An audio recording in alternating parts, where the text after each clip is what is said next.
Assalamualaikum and a very good day everyone. So my name is Puteri Intan Baiduri and today I would like to present Chapter 6, International Market Segmentation, Targeting and Positioning. So in this presentation, I will explain 4 main areas. First, International Market Segmentation. Second, International Market Targeting. Third, Ethical Positioning Strategies. And lastly, the challenges of implementing STP. I will also provide several examples from international business. First, let's look at International Market Segmentations. So international market segmentation is the process of dividing a large and diverse global market into smaller groups of customers who have similar needs, characteristics, behaviors, or purchasing patterns. So in simple words, companies do not treat every customers around the world in the same way. Instead, they divide customers into different groups so they can create more suitable marketing strategies. So there are 5 main bases of international market segmentation. First is geographic segmentation. So this is based on location, country, region, climate, culture, and also local regulations. Second is demographic segmentation, which includes factors such as age, gender, income, and education. Third is psychographic segmentation. So this focuses on lifestyle, personality, interests, values, and also attitudes. Fourth is behavior segmentation, which looks at buying behavior, product usage, benefit stocks, and buying habits. Finally, we have firmographic segmentation, which is mainly used for business-to-business customers. It also includes factors such as company size, industry, and also organization. For example, Asia divides the travel market into groups such as budget-conscious and technology-savvy travelers. So this shows how a company can identify different customers groups instead of treating all travelers as the same.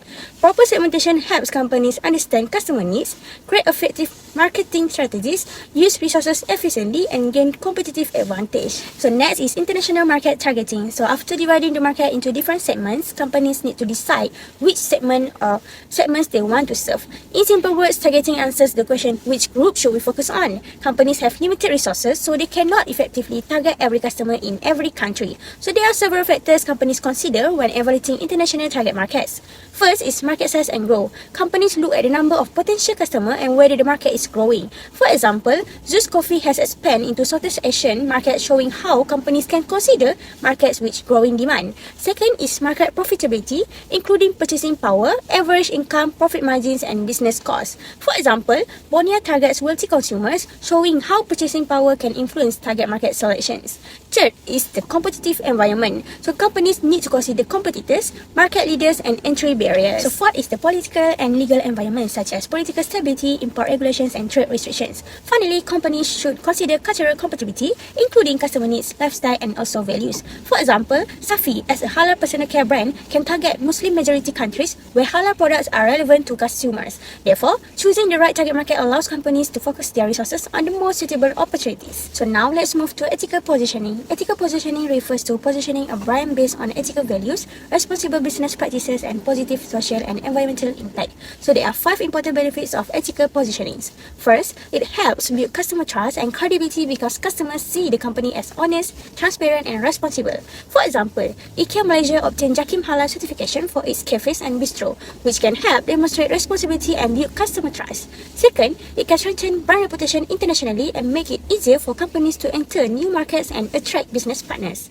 Third, ethical positioning can increase customer loyalty because customers may remain loyal when a company's values are similar to their own. For example, IKEA Malaysia also promotes sustainable products and responsible sourcing, which can appeal to customers who care about environmental responsibility. So fourth, it helps differentiate the brand from competitors. When many companies offer similar products, ethical practices can give customers another reason to choose a particular brand. Finally, it can reduce reputational and legal risk by encouraging companies to follow laws and practice responsible business. Therefore, ethical positioning is not only about selling products, it is also about building trust and maintaining a positive relationship with the customers. However, implementing STP also has several challenges.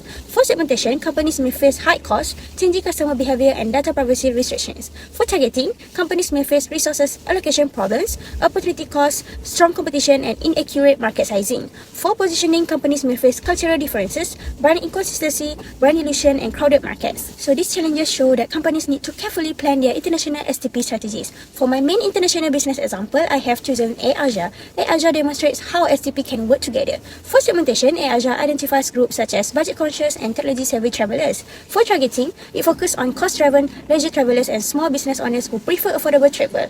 For positioning, AirAsia presents itself as an accessible and low-cost travel option. Supported by its famous measures, now everyone can fly. So this shows the relationship between the three concepts: segmentation, targeting and positioning. So in conclusion, STP is important for companies entering international markets. Segmentation help companies identify different customer groups. Targeting help them choose the right group, and positioning help them create a strong image in customer minds. So thank you for listening. That's all from me.